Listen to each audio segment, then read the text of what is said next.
আলহামদুলিল্লাহি রাব্বিল মাশরিকাইন ওয়া রাব্বিল মাগরিবাইন আল্লাযী খালাকা কুল্লা শাইইন যাওজাইন ওয়া আওজাবা আলাইনাল ইহসানা বিল ওয়ালিদাইন ওয়া নাশহাদু আন লা ইলাহা ইল্লাল্লাহ ওয়াহদাহু লা শারীকা লাহু وأشهد أن محمدا عبده ورسوله سيد الكونين صلى الله عليه وعلى آله وصحبه وأتباعه أجمعين ليلا ونهارا في الطرفين فقد قال الله تعالى في كلامه المجيد وبرهانه التوحيد أعوذ بالله من الشيطان الرجيم بسم الله الرحمن الرحيم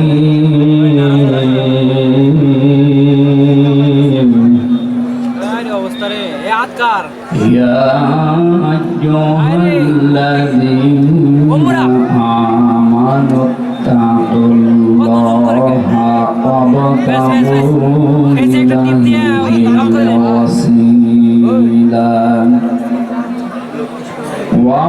وابتغوا إليه الوسيلة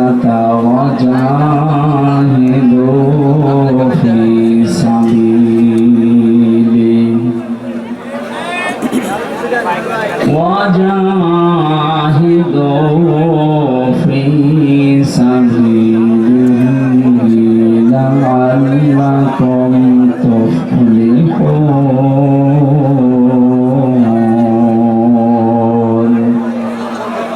صدقت يا ربنا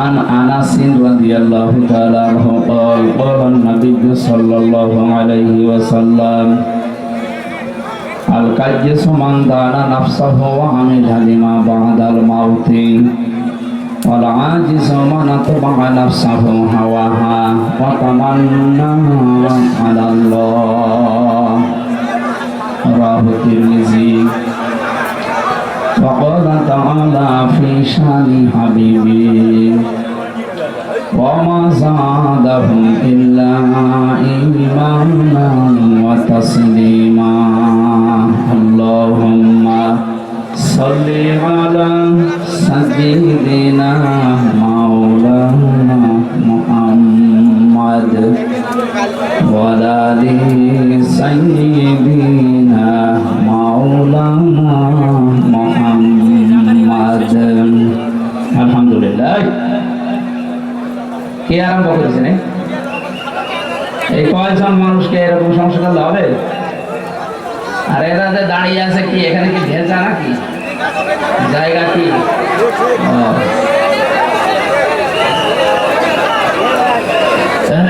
বাংলাদেশের ঐতিহ্যবাহী জেলা বগুড়া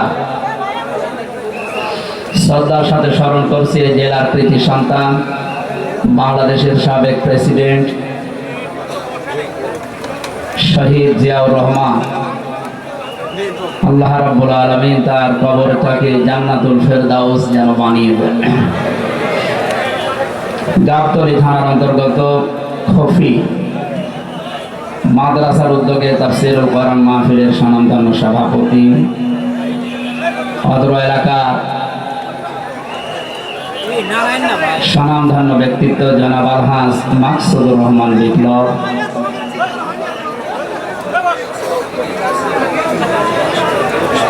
উপস্থিত আছেন আলহাজ মোহাম্মদ আজহার আলী পরামানি প্রধান অতিথি, জেলার কৃতি সন্তান সহ সভাপতি বগুড়া জেলা বিএনপি এবং সভাপতি গাবতলী থানা বিএনপি জনাব জননেতা মোরশেদ মিল্টন দামাত বারকাতুহুল আলিয়া, বিশেষ অতিথি জনাব আজাদুল ইসলাম আসাদ, আমন্ত্রিত অতিথিবৃন্দ যারা আলোচনা রাখলেন ওরফানা লাকা যিকরা। তাদের মর্যাদা সম্মান আল্লাহ তাদের ঈমান এবং আমলের উপরে ভিত্তি করে যেন বাড়িয়ে দেন, বলেন আমিন। সামনে বসা মুসলমান ভাইরা, পর্দার আড়ালের সম্মানিতা মা এবং বোনেরা, প্রাণ প্রিয় বগুড়াবাসী, আমি এই গাবতলী থানায় প্রবেশ করে ওই লোকটাকে খুঁজছিলাম। আগস্টের 5 তারিখের আগে এখানে আসার কারণে যিনি আমাকে এই মাঠের ভেতর দিয়ে তাড়া দিয়েছে। আমি প্রায় 1-1.5-2 কিলোমিটার শুধু দৌড়িয়েছি। আমি ওই ওসি সাহেবকে খুঁজছি, কি যেন নাম ওর, আবুল কালাম। উনি যে কোথায় আছে আমি বহু জায়গায় খোঁজ লাগিয়েছি, লোকটাকে পাচ্ছি না। মনে হয় কোন গর্তে যে ঢুকিয়েছে। আমার যদি এত ক্ষমতা, মনে বলেছিল যদি হামজার সাহস থাকে তাহলে থানায় এসে আমার সাথে দেখা করে। ওই সময় আমার পরিবেশ ছিল না। এখন আমি ওপেন বলছি, ওর কানে যদি এটা যায় সে যেন অন্তত আমার সাথে দেখা করে। সময় পাল্টিয়ে গেছে। 9টা দফা ছিল ছাত্র আন্দোলনের, এর ভেতরে অন্যতম দফা এই যে সংস্কার চাই আমরা। কি চাই বলেন বলেন। এদেশে 1628 জন মানুষ দায়িত্ব পালন করেছিল এই সিআর না, এরকম সিআর। তার ভেতরে আপনার এই যে এখান থেকে এখন মনে হয় কোন জায়গায় যে আছে আবুল কালাম পর্যন্ত। আমরা চাই সংস্কার যখন আরম্ভ হয়েছে ডক্টর মোহাম্মদ ইউনূস খুব তাড়াতাড়ি যেন এই 1628টা সিআরে ওই জালেম এবং জালেমদের দোষর একটাও যেন না থাকে, সব পাল্টানো শুধু না, পাল্টিয়ে তাড়াতাড়ি করে নির্বাচন দিন। কারণ যে ষড়যন্ত্র বাইরে চলছে, আপনি জানেন কিছুদিন পরে আমেরিকায় নির্বাচন। যে লোকটা সামনে আসার চিন্তা ভাবনায় আছে, যদিও আমার মনে হচ্ছে পারবে না, এই ট্রাম্প, ও আবার এই জালেমার বন্ধু, যিনি পালিয়েছে তার বন্ধু। সেই হিসাবে উনি তো বিভিন্ন মোড়কদের কাছে তদবির করছে যে আমি নির্বাচিত সরকার ছিলাম, আমাকে উৎখাত করা হয়েছে। এটা যে ডাহা মিথ্যা কথা, শয়তানও বিশ্বাস। আপনি যদি শয়তানকে এখন ডাক দিয়ে বলেন যে 15 বছরকে উনি নির্বাচিত ছিল, শয়তান পর্যন্ত বলবে না, কথা বলে না কেন? কুকুরকে যদি জিজ্ঞাসা করেন যে দেখো বলো এই যে 15.5 বছর দায়িত্বে ছিল কি নির্বাচিত, কুকুর ঘোড়ার মতো হাসবে। এ কি বলবে, একটা কথা বলবে। নির্বাচনের আগে 154 জন হয়ে যায়, দিনের ভোট রাতে হয়ে যায়, ও আবার বলে যে আমি নির্বাচিত। আল্লাহ বলেন আমি নির্বাচিত করি। এই বগুড়াবাসী, নির্বাচিত করা হয় যে পদ্ধতির মাধ্যমে, ওই পদ্ধতির নাম কি? নির্বাচন। বলেন বলেন। নির্বাচনের মাধ্যমে নির্বাচিত করা হয়। আমাদেরকে আজকে এলাকায় যত মানুষ আছে কোরআনে কারীম শোনার জন্য আল্লাহ নিজে নির্বাচিত করেছেন। বহু মানুষ ছিল, সবাইকে আল্লাহ আসতে দেয়। আমি তো আশ্চর্য হচ্ছে, মাত্র এই কয়েকজন মানুষে আপনি এত গ্যাঞ্জাম করেন কেন? এটা কোন বিভাগের ভেতরে? রাজশাহী। আর একটু হলে তো সমস্যা হয়ে যেত। বিভাগে জেলার পরে তো যে জেলা শুরু, গাইবান্ধা, ওটা কোন বিভাগ? রংপুরে একটা নাম আছে, ওইটা বলার দরকার। আপনাদের আচরণে জানাবার ওইটা চলে না আসে। এই মাত্র কয়েক হাজার মানুষে এত ক্যান্সার করেন। বাংলাদেশের সবচাইতে বড় আলোচনা হয় পাবনা দারুল আমার ট্রাস্টে, এর চাইতে 20 গুণ মানুষ বেশি হয়, কোনো আওয়াজ পাওয়া যায় না। প্রায় 1.5 কিলোমিটার শুধু মানুষ বসে থাকে। আর আপনার এই কয়জন মানুষ এই আচরণ করেন, এটা রেকর্ড হচ্ছে। দেখেন কত ক্যামেরা। আপনি এখানে হাত তুলবেন, তাও এটা তামাম দুনিয়া ছড়িয়ে যাবে। আর যা করছেন এটা বগুড়ার বদনাম হয়ে যাবে না? এটা জনাব তারেক জিয়া সাহেবের এলাকা নাকি? সম্মানিত ভাইরা, খুব সাবধানী। এখন কিন্তু চোখের পলক ফেললেও মিডিয়া ছড়িয়ে দিচ্ছে। কয়েকদিন আগে আমাদের এই জেলার কৃতি সন্তান জনাব তারেক জিয়া ভাইয়ের সাথে আমি কথা বলেছিলাম হোয়াটসঅ্যাপে। আমাকে জানিয়েছিলাম যে আপনার জন্মস্থান বগুড়া, ওখানে যাচ্ছি। দোয়া চেয়েছেন, আমিও দোয়া করছি। আল্লাহ রাব্বুল আলামিন তাকে সহি সালামতে আমাদের এই দেশে যেন আবার ফিরিয়ে আনে। একটু সাবধানে থাকবেন, যারা দাঁড়িয়ে আছেন দাঁড়িয়ে থাকেন, বসে আছেন বসে থাকেন, যদি মনে করে শুয়ে থাকবেন তো শুয়ে পড়বেন, কিন্তু কথা বলবেন না। আমার রিকোয়েস্ট, আপনি হাত পা ধরে বলছেন আপনি কথা বলবেন না ভাই, কারণ কোরআন যারা শুনতে আসে তাদের কিছু দায়িত্ব আছে। আল্লাহ তাআলা বলেন ফাসতামিউ লাহু ওয়া আনসিতু, যখন কোরআনে কারীম আরম্ভ হবে শুনবা এবং চুপ থাকবা, দুইটাই ফরজ। কারণ এটা এখন সাধারণ অনুষ্ঠান না, এটা একটা ইবাদত। এটা কি ইবাদত, যেভাবে করা লাগে আপনি ওইভাবে করেন। লাআল্লাকুম তুরহামুন, আশা করা যায় আল্লাহর রহমত এখানে নাজিল হবে ইনশাআল্লাহ। এটা তো যারা শ্রোতা দর্শক তাদের গেল, আমরা যারা বলতে আসি আমাদেরও কিছু দায়িত্ব আছে। আল্লাহ রাব্বুল আলামিন বলেন কিতাবুন উনজিলা ইলাইকা ফালা ইয়াকুম ফি সাদরিকা হারাজুম মিনহু লিতুনদিরা বিহি ওয়া যিকরা লিল মুমিনিন। আল্লাহ বলেন এই যে একখানা কিতাব, এটা আপনাকে আমি দিয়েছি, একটাই মাত্র কিতাব পৃথিবীতে পাঠিয়েছি, বাকি যা দুনিয়ায় পাঠিয়েছি সব এই কিতাবের ব্যাখ্যা। প্রশ্ন আসতে পারে, বড় বড় আসমানি কিতাব আছে এখন 3টা, ছোট সহিফা আছে 100টা, ওইগুলো ওগুলো কিতাব, কিন্তু কিতাবের ব্যাখ্যা। এটা নাজিল হওয়ার আগে যত কিতাব যত বই বলেন পুস্তক বলেন আল্লাহ দুনিয়াতে পাঠিয়েছেন, প্রত্যেকটা কিতাব এই কিতাবের ব্যাখ্যা করার জন্য এসেছিল। সূরা ফাতিহার ভেতরে আল্লাহ যা দিয়েছেন, পুরা তাওরাতের ভেতরে আল্লাহ তাই দিয়েছেন, পুরা ইনজিলের ভেতরে আল্লাহ যা দিয়েছেন, বিসমিল্লাহর ভেতরে আল্লাহ তাই দিয়ে দিয়েছেন। আর সহিফার কথা আমরা জানি 100টা। হযরত ইব্রাহিম, হযরত শীশ, এই সমস্ত নবীদেরকে আল্লাহ সহিফা দিয়েছিলেন। এই নবীগুলো যত কিছু দুনিয়ার মানুষকে জানিয়েছে সব আল্লাহ পাক সূরা ইখলাসের ভেতরে দিয়ে দিয়েছেন। সুতরাং এই একটাই মাত্র কিতাব।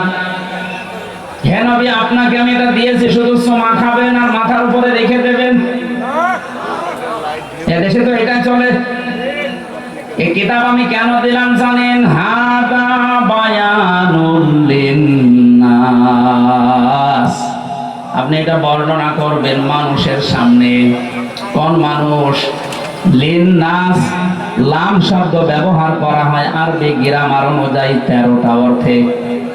এখানে 9 নাম্বার অর্থে লেখা আছে লাম ব্যবহার করা হয় জীবিত মানুষদের জন্য। কাদের জন্য? এখানে যারা আছেন জীবিত না মরে গেছেন? সুতরাং বর্ণনা আজকে আপনার জন্য। যদিও 15.5 বছরের নিয়মটা অনেকে তুলে দিয়েছিল, কোরআন আপনি পড়বেন বোঝাবেন, পড়েন বোঝান মরা মানুষকে, জীবিত মানুষদেরকে কোরআন শোনাবে ব্যবস্থা করলে বন্ধ করে দিত। এমনকি এমন সিস্টেম তৈরি করে রেখেছিল 14 জায়গায় পারমিশন নেওয়া লাগবে, ও ছাতা কেউ নেবেও না, কোরআন শুনতেও যাবে না। অলিখিত একটা ঘোষণা ছিল, কোরআন যেন মানুষ শুনতে না পারে। এই উপলব্ধিটা ছিল আবু সাইদের, 1500 বছর আগেও জেনেছিল যে আমি যে চেয়ারে বসে আছি এটা তো অবৈধ চেয়ার। জনগণ যদি মুহাম্মদুর রাসূলুল্লাহর কণ্ঠে কোরআন শোনে আর কোরআন যেটা বলতে চায় ওটা যদি বুঝে ফেলে, তাহলে আমার যে চেয়ার আছে এই চেয়ার থাকবে না। কথা বলে না কেন? এই 15.5 বছরে যারা ছিল ওরা আবার ভালোভাবে বুঝতো যে কোরআন যেটা বলতে চায় ওটা আমাদের সাথে মিলবে না। এখানে বিভিন্ন জেলাতে গেলেই বলে হুজুর আমাদের বিরুদ্ধে বলবেন না। আরে ভাই, আপনার পক্ষে বলার মতো কোনো আয়াত তো কোরআনে নেই। আছে? ছাত্রলীগকে নিষিদ্ধ করার পরে অনেকে বলছে না ঠিক হয়নি, ওদের নিষিদ্ধ করার 1000 কারণ আমি জানি। বিশ্বজিৎকে হত্যা মামলায় যে লোকটা আমার সাথে 3 বছর জেলে ছিল, আবরার ফাহাদকে হত্যা মামলার 16 জন আমার পাশে ছিল। ওরা কেন এই কাজগুলো করেছে, কাদের নির্দেশে করেছে, সব এখন আফসোস করছে। ওদেরকে নিষিদ্ধ করার জন্য 1000 কারণ আমি জানি, কিন্তু ওদেরকে আপনি জায়েজ ভাবে কাজ করতে দেবেন একটা কারণ বলতে পারবেন না। ওরা যেভাবে বৈধভাবে দেশে চলবে কোনো কারণ নেই। 5 আগস্টের আগের দিন 4 তারিখে আমি দেখেছি একটা ছেলে হেঁটে যাচ্ছে আর হেলমেট মাথায় দিয়ে এরকম একটা বড় ছোরা নিয়ে তোমার মনে হচ্ছে গরু কোপ মারছে। এই দৃশ্য তামাম দুনিয়া দেখেছে। ছেলেটা বেঁচে আছে কিনা আমি জানি না। এরপরও আপনি কোন বিবেকে বলেন যে ওদেরকে নিষিদ্ধ করা ঠিক হয়নি?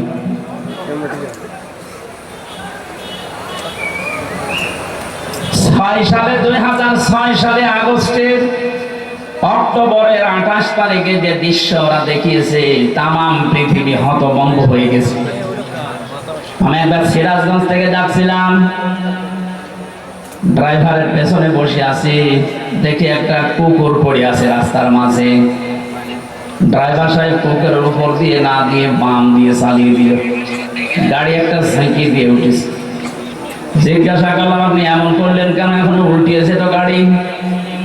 ড্রাইভার আমার বলছে হুজুর দেখেন না একটা কুকুর পড়ে আছে, আমি ডবল করে চাকা চালাবো, আমার বিবেক নেই। আমি বললাম তো মরা কুকুর, ওরে মারলে কি আর না মারলে কি? ড্রাইভার আমার দিকে ঘুরে বলছে হুজুর আপনি কি আসলে হুজুর? আপনি কেমন হুজুর? আপনি দেখেন যে একটা মরা কুকুর পড়ে আছে, যদিও নিকৃষ্ট। এ পৃথিবীতে জানি আমরা দুইটা জীব একেবারে নিকৃষ্ট, একটা কুকুর আর একটা শুকুর। তারপরও আপনার বিবেক বাধা দিচ্ছে যে মরা জিনিস ডবল করে মারা যায় না। অথচ গত বছরে ওই সময় ছিল 7 সাল, গত বছরের 6 সালের অক্টোবরের 28 তারিখে তাম বাংলাদেশ থেকে একজনের নির্দেশ মতো লগি বৈঠা নিয়ে সৃষ্টির সেরা মানুষকে পিটিয়ে মারার পরে ড্যান্স দিয়েছে। এদেরকে আপনি মানুষ বলেন কোন কায়দায়? আমরা চাই শুধু ছাত্রলীগ না, এদেশে যারা জালেমদের দোষর প্রত্যেককে নিষিদ্ধ করা হোক। যারা মানুষের ভেতরে পড়ে না ওদের কিসের রাজনীতি? আরে মানুষ তো রাজনীতি করবেই মানুষের জন্য। সে যদি মানুষ পিটিয়ে মেরে ফেলে তো রাজনীতি করার দরকার কি? আপনি অন্য নীতি করেন।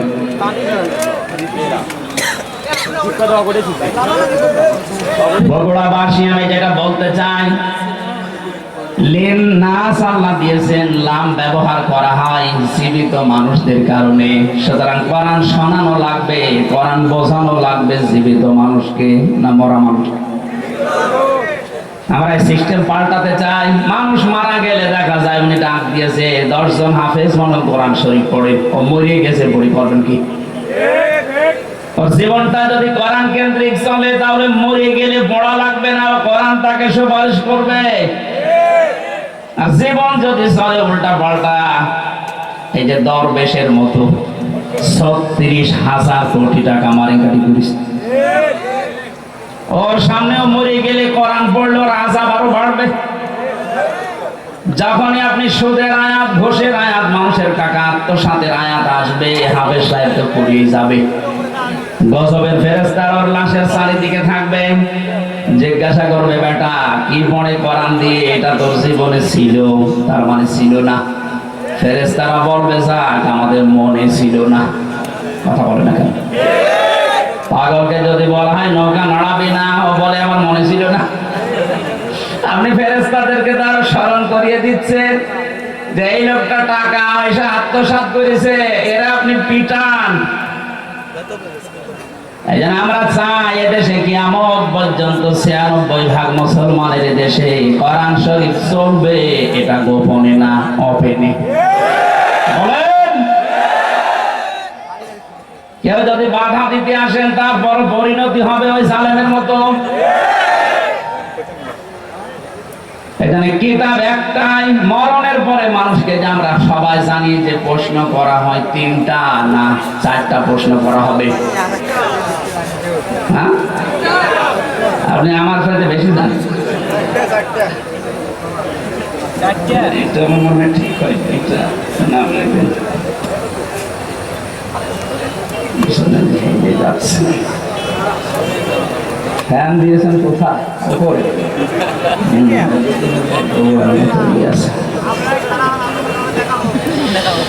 বগুড়াবাসী প্রথম প্রশ্ন করা হবে মার রব্বুকা ওমা দীনুকা। বিশ্বনবীকে সামনে এনে বলা হবে মান হাযার রাজুল, এই লোকটা কে ছিল। এই তিনটার জবাব যদি কেউ সঠিকভাবে বলতে পারে, রব্বি আল্লাহ দীনুনাল ইসলাম হাযা নাবিয়ুনা মুহাম্মাদুর রাসূলুল্লাহ সাল্লাল্লাহু আলাইহি ওয়াসাল্লাম, সঙ্গে সঙ্গে ফেরেশতারা বলবে আল্লাহর বান্দা এগুলো পেলে কোথায়। ও বগুড়াবাসী, আপনাকে চতুর্থ নম্বরের প্রশ্নের জবাব দেওয়া লাগবে আমি কোরআনে পেয়েছি, কারণ ফেরেশতারা একটা কিতাবই চেনে। আপনি যদি পৃথিবীর কোন বইয়ের নাম বলেন যে মাইকেল জ্যাকসন একটা বই লিখেছি, এই বইয়ে পেয়েছি, দাঁত মুখ যা আছে আর খুলে ফেলবে, কারণ ফেরেশতারা মাইকেল জ্যাকসন চেনে। কথা বলে না কেন? চতুর্থ প্রশ্ন যেখান থেকে জবাব দেওয়া লাগে তার নাম কোরআন শরীফ। এইটার সাথে যদি আপনার সম্পর্ক না থাকে আপনি জবাব দেবেন কি দিয়ে? আমার মূল প্রথম পয়েন্ট ছিল কিতাব, একটাই মাত্র কিতাব, উনসিলা ইলাইকা, হে নবী আপনাকে আমি দিলাম। কেন দিয়েছি জানেন? ফালা ইয়াকুন ফি সাদরিকা হারাজুম মিনহু লিতুনযিরা বিহি। এই কোরআন দিয়ে যখন মানুষদেরকে সতর্ক করবেন, আপনার মনের ভেতরে যেন কোনো সংকীর্ণতা কাজ না করে। হারাজনের ব্যাখ্যা আমি 33টা পেয়েছি। হারাজন মানে ভয়, ভীতি, দ্বিধা, দ্বন্দ্ব, সংশয়, সন্দেহ। 33টা অর্থ লেখা আছে তাফসিরে। আপনার মন থেকে এগুলো সব দূর করে কোরআন প্রচার আরম্ভ করবেন। ঘন্টার পরে ঘন্টা কথা বলার দরকার নেই। এ পৃথিবীতে বিশ্ব নবীর মতো এত বড় বক্তা, এত বড় মুফাসসির মাত্র 27 মিনিট কথা বলেছিলেন। এই কথাটা নিয়ে কিয়ামত পর্যন্ত মানুষ চিন্তা ভাবনা করছে, এখনো কোল কিনারা পাচ্ছে না।